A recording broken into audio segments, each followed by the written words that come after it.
আলহামদুলিল্লাহ আরেকটি দরজার কাজ শেষ করলাম। ডবল পাল্লা সিঙ্গেল চ্যানেলে, দুই পাল্লা দুই দিকে চলে যাবে। আসসালামু আলাইকুম, আশা করি সবাই ভালো আছেন।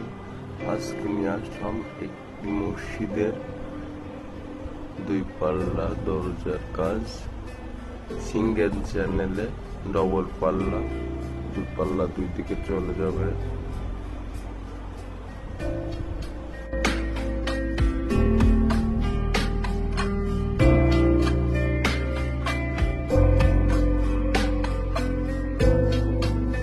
সকল প্রকার থাই গ্লাস, এসএস, ফল সিলিং, ডেকোরেশন এবং আপডেট ভিডিও পেতে আমাদের সাথে